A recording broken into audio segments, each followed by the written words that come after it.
We start the Gemara today on Daf Yudalid Amud Aleph, about 8 lines from the top, where it says Vayosar HaMelech, continuing the drashas in the Megillah. Vayosar HaMelech es tabatoi, the king took off his ring and gave it to Haman to allow Haman to send out the letters for the Gzeira against the Yidden. Amar Abba Bakahana Gedoyla Hasaras Tabas. It's greater when the king removed the ring. Yosem Arba Mishmoina Neviim, even greater than everything that 48 Nevi'im said, Sheva Nevi'es, and the things that the 7 Nevi'es said, Shenis Nabelen Yisrael, they said Nevuah for Yidden, Shekulon Lechzir Lamutav, and none of them were successful in bringing Yidden to do tshuva. V'ilu Asaras Tabas, Achziras Lamutav. But now when the Achashverosh's ring was taken off and the Yidden felt like their life was threatened, the Yidden did tshuva. So the Mefarshim clarify, it doesn't mean that the Yidden didn't do tshuva at all when the Nevi'im spoke, but not anything close to this level. That's considered as if they didn't do tshuva when you compare it to what happened here. So now, since we mentioned over here 48 Nevi'im, so the Gemara will bring a long braisa and whole discussion about the Nevi'im. There are 48 Nevi'im, and the Gemara does not name them, but there's a Rashi here that names the Nevi'im, starting with Avram, and Rashi goes through all the Nevi'im, and in the end Rashi actually says that he only found 46 Nevi'im, and the other two Rashi says he doesn't know who they are. And Sheva Nevi'os, and there were 7 Nevi'os that said prophecy for Yidden, and the Gemara will soon say who those 7 were. Nisnabelem liYisrael, v'lei pachasu, v'lei haisiru al mashakasu b'Torah. And all of these Nevi'im that said prophecy, they never took away or added from what it says in the Torah. You're not allowed to. They just came to encourage Yidden to fulfill what it says in the Torah. Chutz mimikra Megillah. Besides one thing, when they instituted the Yontav of Purim to read from the Megillah, this was something that the Nevi'im were machadish. So Rashi points out, why does it say only Megillah, even though we find that there's also Chanukah that they instituted as a Yontav. So Rashi says Chanukah was after the time of the Nevi'im. The Chachamim instituted that. Mordechai, which was at the end of the time of the Nevi'im, Chag Yischariah Malachi, so therefore this is the Nevi'im. My Dorosh, so what was the source of them adding Purim? What did they darshan that they saw that this is the right thing to do? Amar Rab Chiya Barav and Amar Rab Yeshua ben Karcha, they said as follows. If when Yidden came out from slavery to freedom, they sang to the Eibishter. From this gzeira of dying to life, like Kol Shekeh, most definitely they have to establish a yontif to sing to the Eibishter. But if that's the source, so Halal nami neme. We should say Halal on Purim as well. So why don't we say Halal? So the answer is Lefi she'einu omrim Halal al nes shebechutz la'aretz, because we don't say Halal on a nes that occurs outside of Eretz Yisrael. Since the presence of the Shechina is primarily in Eretz Yisrael, so outside Eretz Yisrael there's no Halal. Frag the Gemara, there's a Gemara up there. You see a blue Gemara over there. Sagt the Gemara, Yitzias Mitzrayim, the Nes Shebechutz La'aretz. But when the Yidden left Mitzrayim, it's also a miracle that happened when Yidden were in Chutz La'aretz. Heichi Amrin and Shira. So how do we say Shira? Why do we say Halal on Pesach? And we actually say Halal by night and by day. Why do we say Halal if this is something that happened in Chutz La'aretz? So the Gemara answers, Ke de Tanya, because we learned in the Braisa that explains as follows. Before the Yidden entered into Eretz Yisrael,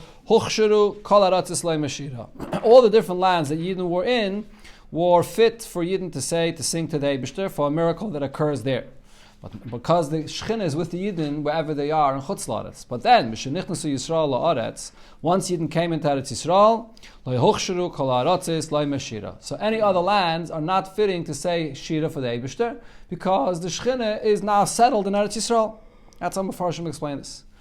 So now this is the answer of, who did we have over here? This was, I didn't say an answer, a name over here. So this is the Gemara's explanation of why we don't say Halal.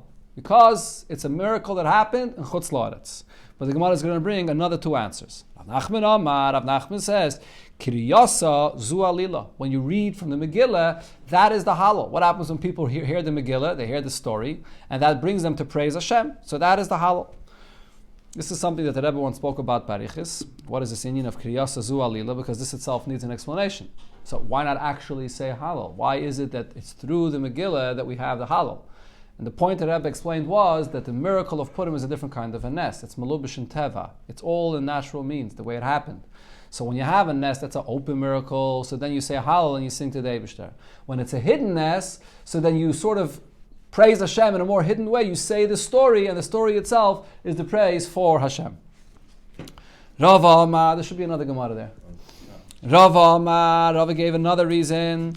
Bishloima Hasam, over there when there's other miracles. So halalo avdei Hashem v'lo avdu pare. So avdei pare, going back to what happened by Yetzias Mitzrayim. When Yidden were taken out of Mitzrayim, so what happened? They were taken out of slavery, and they became the servants of Hashem, and not the servants of Pari anymore. Elohacha, however, over here, halalo avdei Hashem v'lo avdei Achashverosh, when the miracle occurred, were they just the servants of Hashem and not serving Achashverosh anymore? That's not what happened.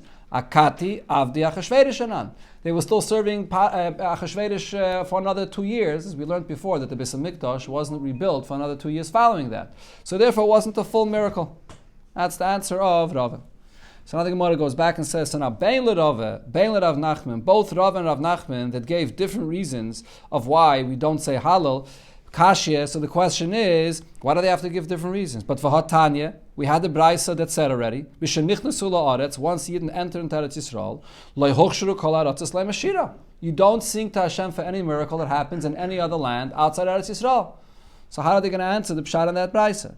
So the Gemara explains, what they'll say is, Kivin Shagalu, once Yidden were exiled, Chazru Lahachsheiron Harishain. Those lands that Yidden were exiled to go back to their previous status when they came out of Mitzrayim, that you could say Hallel even outside Eretz Yisrael. So again, the Mefarshim explained the reason is because when Yidden go into Galus, they're not going alone. Hashem is going along with them.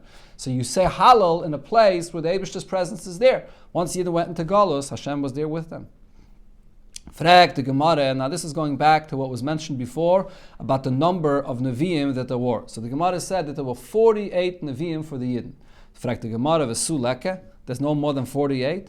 But v'ksiv, right at the beginning of Sefer Shmuel, it says, Vayhi ish echad min Ramasayim, there was one individual from Ramasayim, Tzaifim, and it calls him Tzaifim, or the name is called Tzaifim.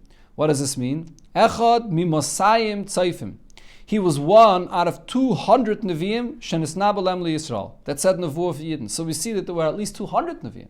So the Gemara answers, Mehevet tu v'hava. There were many more Nevi'im, and even more than 200. Kedetanya, as we learned in the Braisa, har b'Nevi'im omdu lem liYisrael. Many Nevi'im stood up before the Yidden, kiflayim kiyotzei Mitzrayim. Twice the number of the Yidden that left Mitzrayim. In other words, twice 1.2 million Nevi'im the Yidden had over the history. Ella, however, the prophecies that the Nevi'im received that are relevant for future generations, so they were written in the Nevi'im. But the ones that are not needed for future generations, were not written. So the 48 we mentioned before were from the 48 Nevi'im that their Nevuah was written for future generations. Now, going back to this pasuk, because we mentioned the pasuk here in the beginning of Shmuel, the Gemara is going to bring a few pshatim and what it means. Shmuel ben Achmeni Yamar. Adam, why was it called Haramasayim? Rama is sort of this mountain, but it says Ramasayim, like a plural term. What does it mean, this lashon of Ramasayim? So Rab Shmuel ben Achmeni says, Adam Abba Mishtei Ramais, a person that came from these two, there were these two mountains, Shetzayfai Zu Azu, you could look from one to another. These two mountains were so close to one another that you can see people from one to another.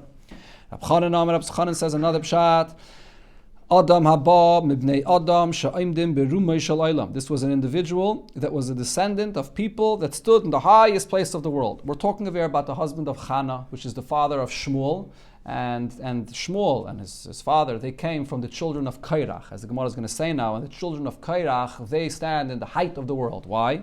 Manninu, who are they? Bnei Kairach, the children of Kairach. The Chsiv, what happened when they were swallowed in the ground? Bnei Kairach loy meisu. The children of Kairach did not pass away, they did not fall into the Gehennim. So Tani we learned in the Braisa, Mishum Rabbeinu, in the name of our teacher, which is Rav, Makayim, Nesbatzalem, Begehennim, there was a spot that was fortified, that was set for them over there in Gehennim, V'amdu Olav, and they were able to stand there, and they did not get burnt in Gehennim, and that's that sort of high spot that they were saved, and then they came out from there, and they then, from their descendants was Shmuel, and that's what's talking about over here, that he came from somebody that stood Berumay Shalaylam, the children of Kairach. Now the Gemara goes back to what was mentioned before, that there were 7 Nevi'os. Who are these 7 Nevi'os? 7 Nevi'os, man ninu, who are they? Sarah, Miriam, Devaira, Chana, Avigail, Huldah, Esther. Those are the 7 Nevi'as.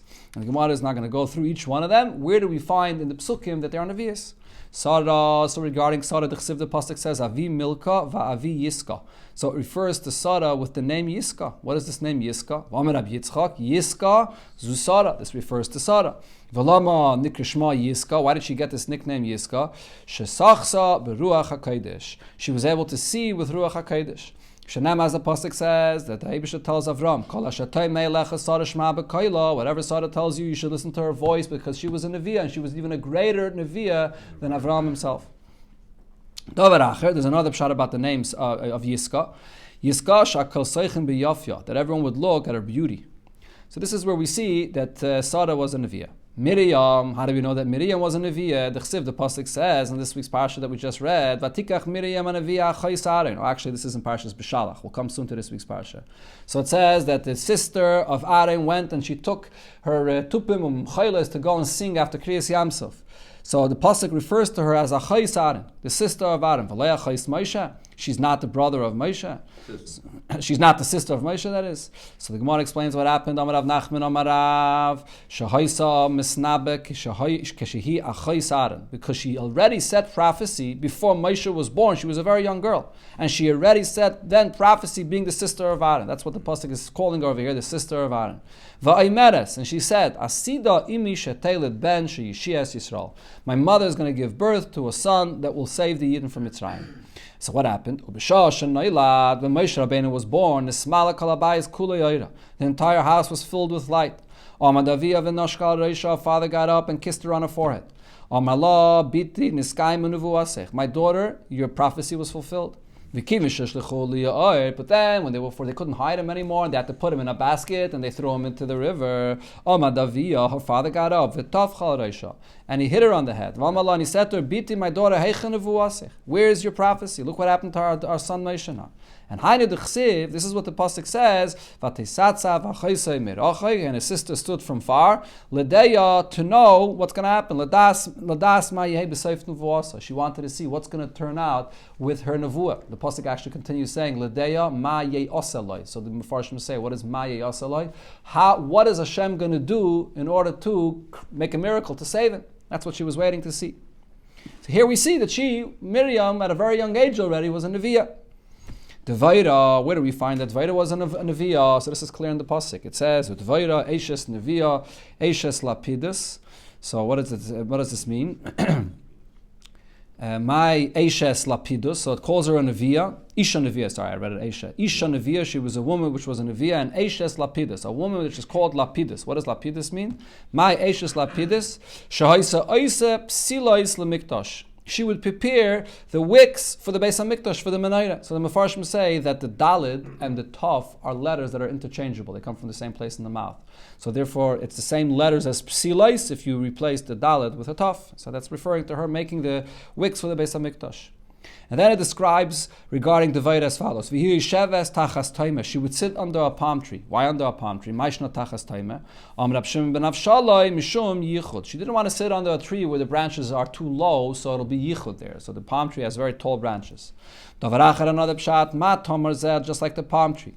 It only has one heart. What is this one heart? So Rashi says it refers to the sap that's inside the tree. The tree is this one huge, it goes straight up, and the sap is right in the center of the tree that goes straight up, and none of the branches have the same sap that there is in the center of the tree. Not like all other trees that have a bunch of branches that come out, and the sap is in all of the branches of the tree. So that's called leiv echad. It has the sap in just that one center of the tree. So to the Yidden in her generation, they only had one heart to their Father in heaven. Where do we find that Chana was a Nevi'ah? Chana dechsev, vatispal Chana, and Chana davened, vatoyman, she said, Olat libi b'Hashem. My heart is joyous with Hashem. Rama karni b'Hashem. Rama, I raise up, karni, my horns to Hashem. Now why did she say this expression? Rama karni. The horns are raised up. V'loy Rama pachi. But the jugs are not raised up. What is this referring to? When you anoint a king, you can anoint a king either with the oil placed into a horn, or you can anoint a king with oil placed into a jug. So what she was saying is that David and Shlomo Melech, they were anointed with a horn, So they are going to be raised up because their melucha will continue forever in their descendants. Shaul v'Yehu, Shaul and Yehu, which were not kings coming from David HaMelech, and they shenibshchu b'pach, they were anointed with oil that's in a jug, lenibshchu malchusan. Their melucha did not continue forever. So over here we see that Chana was a neviah because she knew the future of whose melucha is going to continue forever. Another pasuk that Chana said, Ein Kodesh Kashem, there's no one that's holy like Hashem, ki ein biltecha, there's no one besides you. So the Gemara dashens the words ki ein biltecha, Omer Rav Yehuda bar Menashe, al tikri biltecha, don't read the words as there's no one besides Hashem, ela levaloischa, there's nobody that wears you out. Shaloi ki midas HaKadosh Baruch Hu, midas basav v'dam. The Eibishter, his behavior is not like it is by a human being. Midas basav v'dam, by a human being, ma'aseh yadav mevalan, I say. When you work and you use your hands too much, it wears you down. But by the Eibishter, it's the other way around. Hu mevale ma'aseh yadav. The Eibishter wears down the things that are created in the world, that everything that's created gets worn out, but the Eibishter does not get worn out from anything. And then another thing she said there, ve'ein sur kilekenu. Literally it means there's no rock like Hashem. But the Gemara Darshans ain't sayer kilekenu. There's no one that's an artist that makes things beautiful like Hashem. What does this mean? Adam tzartzur al gabi hakaisel. A person makes a beautiful picture on a wall. Then you can't give it life, a neshama, kravayim, bnei me'ayim, the intestines that it should be able to live. But the Eibishter, tsar tzura b'toich tzura, he creates the image of a human being within another human being, the fetus that the Eibishter develops it. Umatl ruach, neshama, kravayim, bnei me'ayim, the Eibishter gives it life and the intestines and everything it needs to live. Avigail. How do we know that Avigail was a neviah? The pasuk says, "V'hoya hi recheves ala chamoir," and she was riding on a donkey. So v'yeredes b'seisar ahar, she was coming down in a hidden place on the mountain. So what does it mean when it says hidden in the mountain? B'seisar ahar, that she came hidden in the mountain. Min ahar mi bayale. Should have said she came down from the mountain. So Rabbi Bar Shmuel said, Al iske dam haba min astarim, that she was coming down with a question she had about blood that she saw as a niddah that comes from a hidden place. So what happened over here? So the Gemara doesn't spell out clearly what's the history of this, but what happened was her husband was mated b'malchus and David HaMelech, and David HaMelech wanted to kill her husband. I think it was Shimi ben Gera, if I'm not mistaken. Just a second. Novel. Her husband was Novel, and he was mated b'malchus, and therefore David HaMelech wanted to kill her husband for being a mated b'malchus. So she was trying to do something to save her husband. So what did she do? She took dam nida that she had a question about it, not la dam. She took that blood, veheres aloi, and she showed it to David HaMelech. So David HaMelech says, you want to know? You're asking me a question whether your tummy is tired or not. But the problem is, v'chimar and dam balayla. Can you look at the color of blood at night to see? Amralai. So once David HaMelech said that, she said to David HaMelech, v'chidan and dinin nefashis balayla. And could you judge matters of life and death also at night? And you want to kill my husband because he's a married b'melech by night? So David HaMelech answers her, Amar Allah, I don't have to judge him. Married b'malchusu. He rebelled against the king, and for a married b'malchus, he doesn't have to be judged, so therefore I can kill him even at night. Amar Allah, so she was malamet chus on her husband, and she said, Adayin Shaul Kayim, Shaul is still alive, and your name has not become known in the world. So therefore my husband that was disrespectful to you, it's not because he wanted to be married by Malchus. He just didn't know that you're the king, because Shaul was still alive. Okay, so now David HaMelech listened to her and did not kill Novel. So Amar Allah, David HaMelech said to her, Baruch Taimech, your reasoning is blessed, Ubrucha At, and you are blessed, Asher Klisini Hayayim Hazeh, you saved me today from coming in blood. In other words, from saving me from spilling blood and not killing your husband, because really he wasn't a Moired b'malchus. But now the Gemara says, Damim tarti mashma. It uses a plural term of damim. It doesn't say mi boy b'dam. It says damim with plural. Why?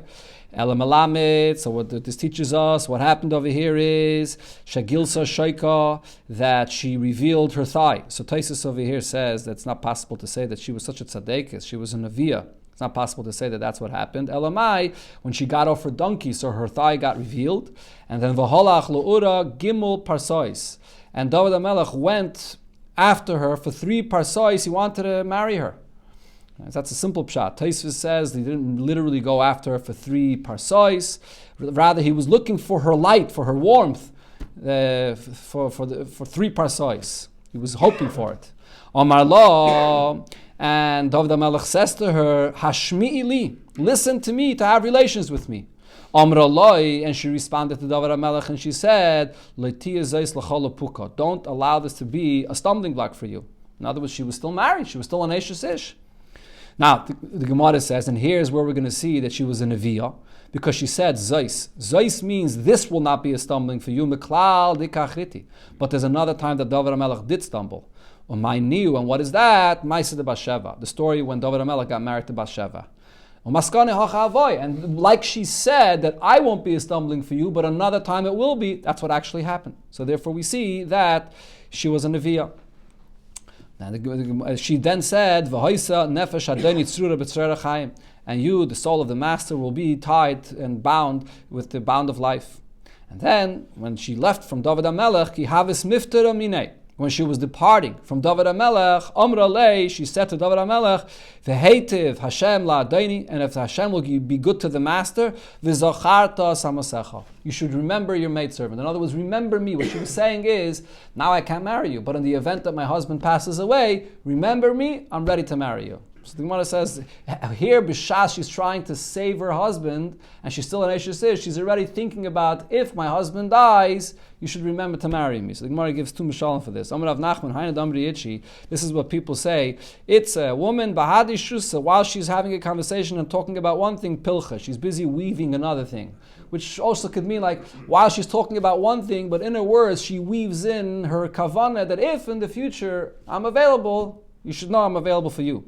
Ikadamri, others say another mashal, Shafal va'azal bar avze, a goose walks very low. It's a short little thing that walks low. But ve'inoi metaifi, but his eyes looks up and sees far what's going on. So too, she's walking low. Now she's holding her head low, but she sees far into the future, and she tells David HaMelech to have her in mind.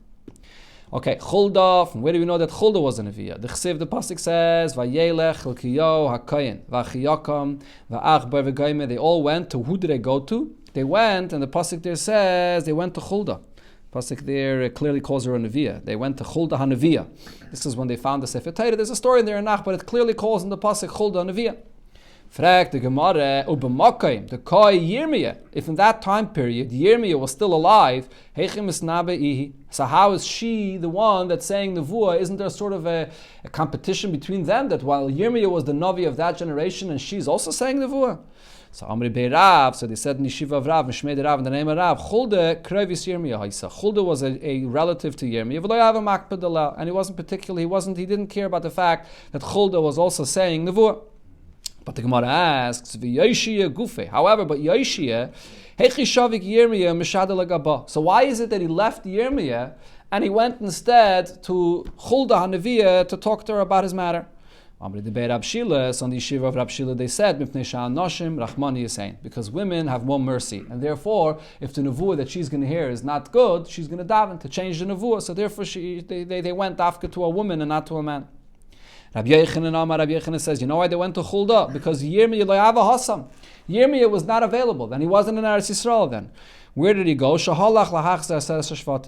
the first time of the first Beis HaMikdash, so Melech Ashur brought all the 10 Shvatim into Galus. They were exiled way before the rest of Klal Yisrael. And then Yirmiyah went to Galus to bring them back. That's where Yirmiyah was. He was out of town. Now, Minal and Ahadar, from where do we see that they were brought back? Because there's a pasuk that says, Ki ha-moicher el ha-memkar lo yoshev. Yirmiyah is telling the Yidden that if you're going to sell your house, it's not going to be returned to you because Yovel will not take effect. And if Yovel will not take effect, what you sell will not be returned to you. Why was Yirmiyah saying this? That if Yidden are going to be exiled, so then Yovel doesn't take effect.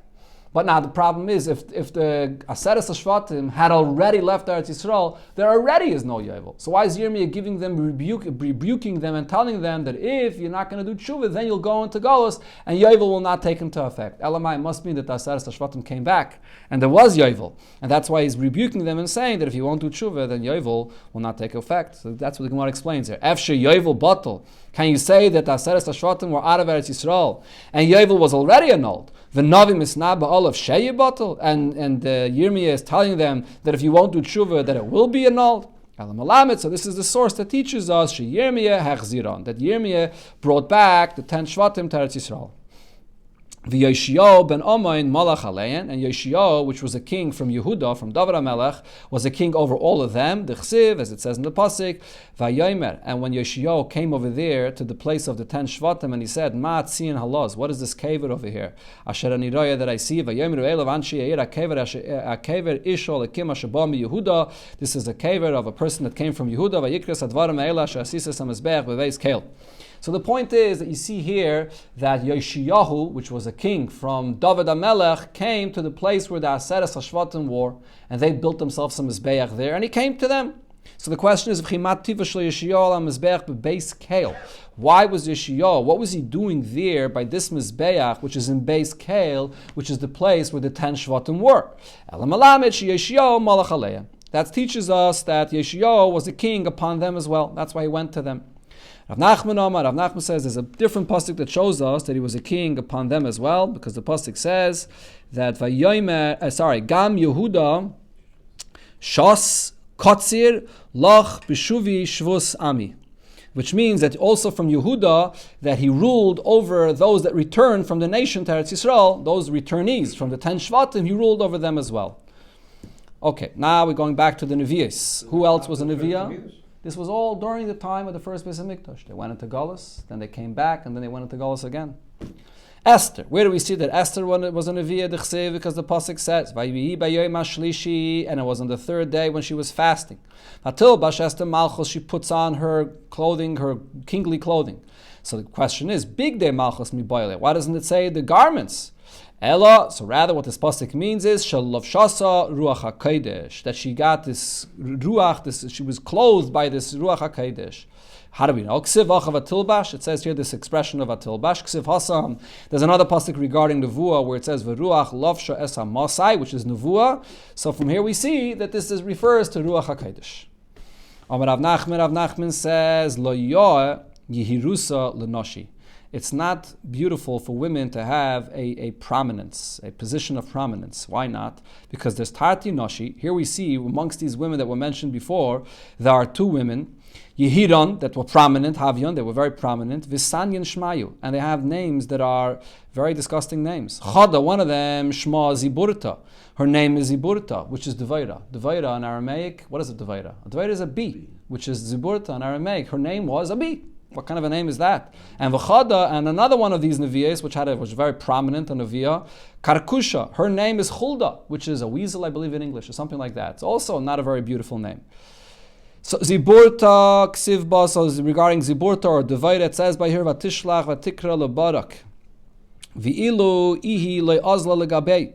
She went and called Barak to come to her, but she did not go to Barak. In other words, she held herself on a prominent level. And that she had this kind of a name. Karkushta Ksivbat says by her, Amru le'ish v'loi amra. Imru le'ish v'loi amra. Imru le'melech.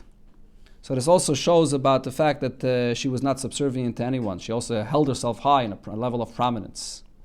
Amar Rav Nachman, who was this Hulda now? The Gemara speaks about the lineage of where Hulda came from. Hulda mibnei banav shal Yeshua haisa. She was a descendant of Yeshua. Because the pasuk here, when it talks about who she came from, it says Ben Charches, or Ksiv Hasam, and it says by Yeshua when he was buried, Betimnas Chares. So we see that the descendants of Yeshua were Chares, Chares. Ravena Saba asked the question. Rav Nachman, he asked Rav Nachman the question. We find another place that she came from a different lineage, not from Yeshua.